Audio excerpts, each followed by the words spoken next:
Hey guys and gals, today I'll be doing my retrospective review of the Friday the 13th franchise. I'm so excited because when I started doing movie reviews in 2009, right, I always wanted to review the big three of horror. I already did the Freddy Krueger retrospective.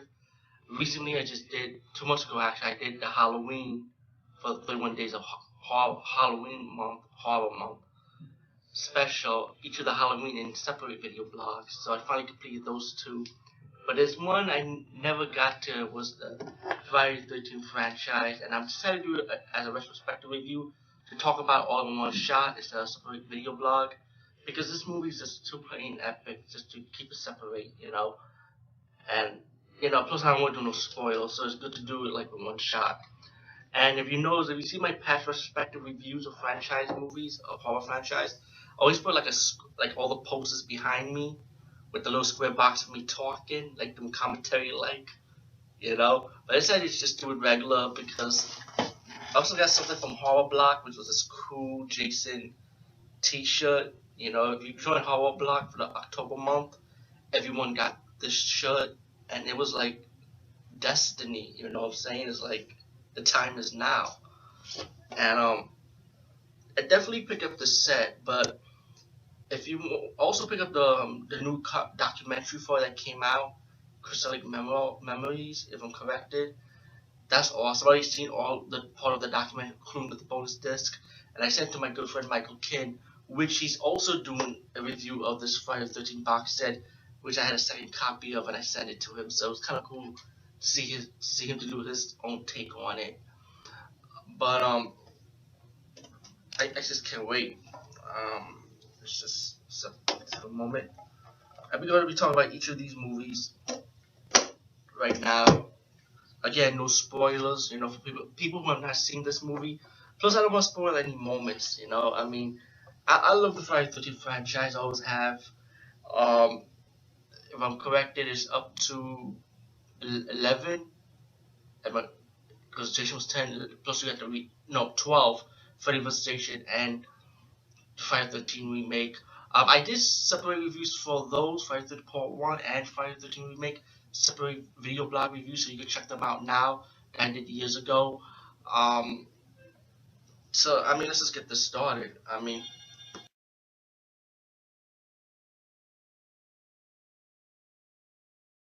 Welcome back to the Masterpiece Theater of Friday the 13th.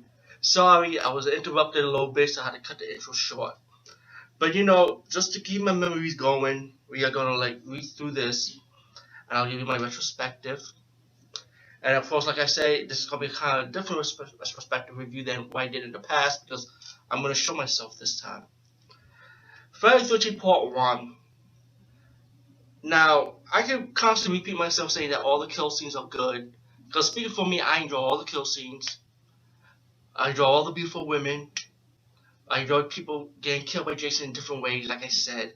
So I don't want to repeat myself. But so let's just keep it forward, Friday the 13th Part 1, even though Jason was not in this movie, it was epic because when you find out who the killer was, you got a bunch of, let's say, the story was like this. This kid drowned in the water, right? Because the camp counselors there watch over him. Years later, you got a bunch of camp counselors, taking care of the camp pretty much, and they get killed off by this mysterious killer. Once you find who the killer was, boom, you have a shock moment. I know, like I said in the intro, I'm not going to spoil it for you, even though it's an old movie now. Everybody's seen it all over the world, all over the galaxy. Aliens are watching this movie too. But, like I said, I want to fast forward, I don't want to ruin it, but the moment was epic, trust me. Friday the Part 2 took another route, because now we get to see the kill that we want to see. The iconic, the legendary one, Jason. But this time, Jason did not have the hockey mask in this one. As we all know now, he has the potato sack mask. And of course, if you saw the first movie, and I have to say the word spoilers now, because since I'm talking about Part 2 now, spoilers. The killer will be revealed. I will tell you who the killer was in the first movie now. Spoiler. was the mother. Now, since the mother's dead from the first movie, who you think is going to do the killing now? Jason, of course.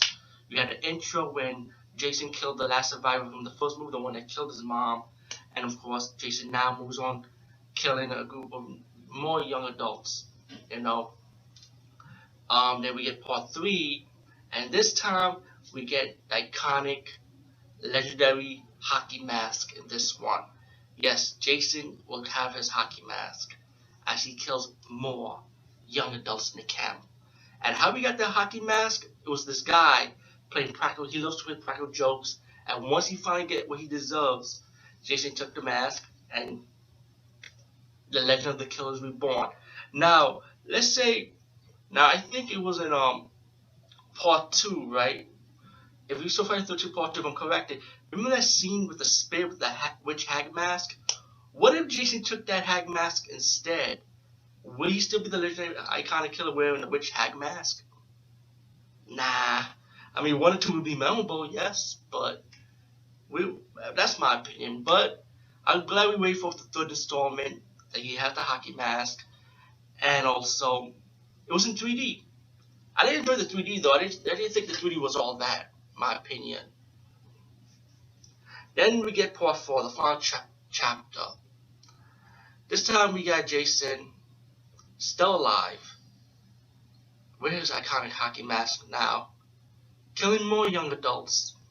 That's partying across from another house while you got the parents, while you got the mom, the daughter, and the son, played by Corey Feldman, from the other house, and Jason's killing them off, and then Jason's ready to kill them off too next.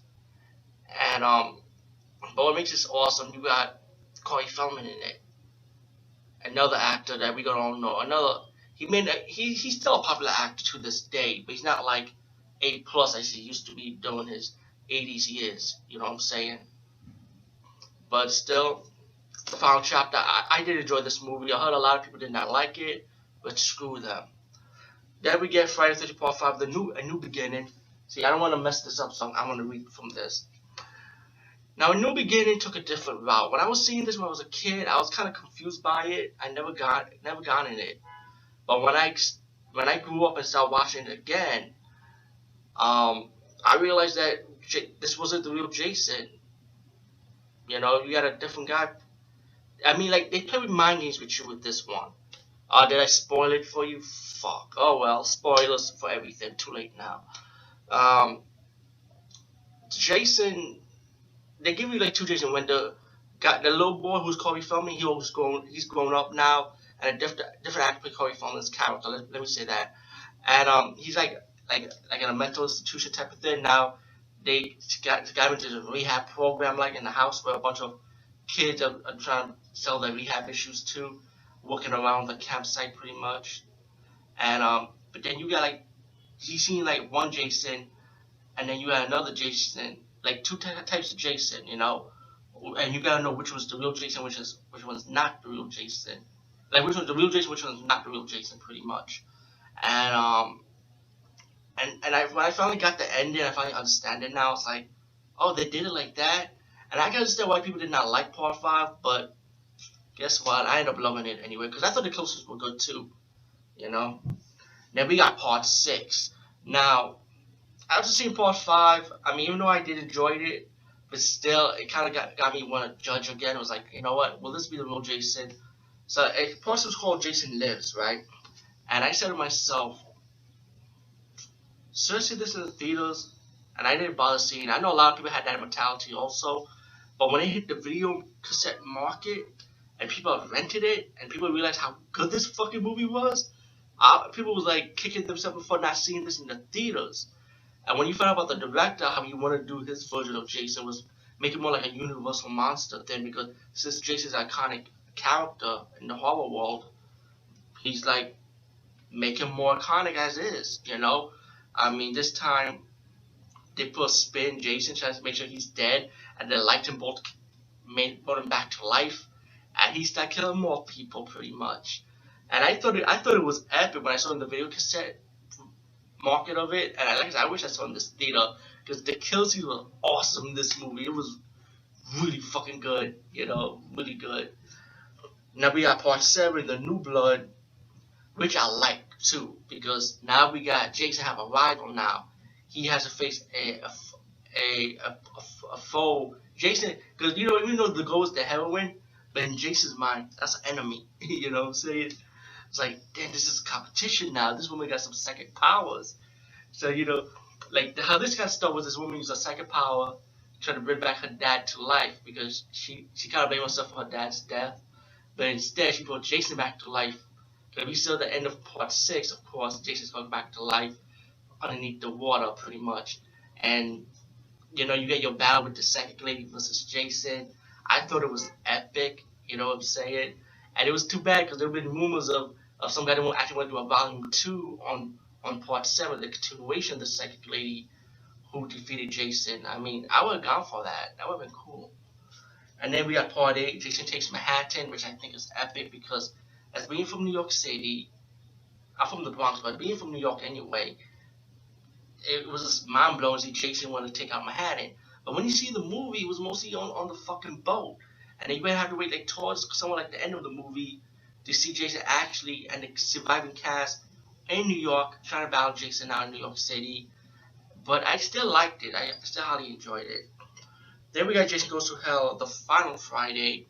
Now this one was like, okay, I remember the beginning of it, how it was like, how they killed off Jason at the beginning, and I just thought it was like a good twist at the beginning part of the movie, how the police officer woman was able to defeat Jason, and how they set the trap for him, and then you see Jason's heart, and then one of the guy was like a morgue, like a doctor in the morgue, like ate the heart, and because of that, he becomes Jason now, and whoever the killer, the presence of possessed Jason comes in contact with, Jason end up possessing that person too, And even though it was exactly the real Jason throughout the whole movie so far, so towards the end, I still like this one. The kills were really good.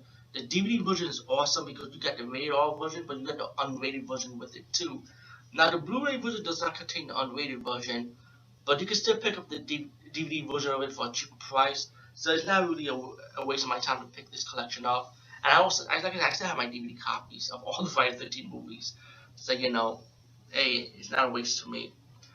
And it's pretty much Jason go after to kill his bloodline pretty much. So it's like because he needs to get the last member of the bloodline, not kill off, to get the last member of the bloodline so he can be reborn, like you know. And then we got, now let's go to the next one. This 10th, we got Jason X, which is Friday 13 Part 10. And this is we got Jason in space. Now this is a moment when you gotta say like, what the fuck? And of course, like me being me, I didn't see this one in theaters. I kind of like hold back on it. I was like, I'll wait for the video cassette for it. And actually, when I rented it, it was a show called Andromeda, which you see like the two actors that were in this movie was from that TV show. But it was funny because one of the actors played a hologram, and the other one was a human soldier. And in Jason X, it was the opposite. The woman that was in that TV series ended up playing a robot who was supposed to be human in the TV show. But in Jason X, she was a robot, and the woman that was a hologram, she was the human in this movie, but also the heroine, which you have like a prequel to the prelude to the story when the woman and the government kept Jason like in an underground facility because they trying to find out why this guy's so unstoppable. Jason escaped. He's going after the woman, and then Jason starts freezing up, and while the woman starts freezing up too with him. And many centuries later in the future, this spaceship crew, the humans, went to a new Earth because Earth got polluted. But like these students went to the old Earth pretty much to see what they could salvage from the old Earth, and they saw Jason's freezing body with the woman, and they don't know who they got on board the ship. Once they unfreeze them, the woman survived. She was healed up, but then Jason was awakened also and started killing people in this cruise ship. I'm not cruise ship, excuse me, killing people on the spaceship. Sorry. And then once Jason Friday the 13th Part 10, Jason X got defeated in the first battle, these little nanobots start rebuilding him into a super Jason, and then Jason became unstoppable. It was insane. Highly enjoyed Jason X. Fuck the haters. Highly enjoyed it. And then we got Freddy vs. Jason. I got a good story on this one for myself in a personal level. I was about to see this movie in the theaters in New Jersey, but that was the day when we had the blackout. If anybody's from New Jersey, from Jersey City, Pennsylvania, Newport area, or even New York in general, we had that big blackout, and the movie was supposed to premiere on that day. I was all excited. I was ready to see this movie in the theaters. And then boom, blackout happened. I'm like, oh man, And of course, I waited for the DVD version, and I was able to see Freddy vs. Jason, and and to be honest, I love it. I thought it was epic. Freddy Krueger recruited Jason to do the killing for him, so Freddy Krueger could kind of build himself up. But then Jason was out of control, and Freddy realized he can't control Jason after all. And then you have the town that's trying to cover up Freddy Krueger or how his how he kills everybody in the town, and the people that was living in the town, the older people, had all the kids like they knew about Freddy Krueger, had an institution like in a mental institution in a way, like a hospital, so they could kind of dream and forget about his existence. That was like a little good cover up in that town of Elm Street, and but besides that, I mean, Freddy vs. Jason was good, I mean, especially once Jason, I mean, once the woman would end up to go to the dream world in Jason's mind and drag like Freddy Krueger out, and you had your battle for Freddy vs. Jason, of course. It was really epic. It was really worth the money to see it.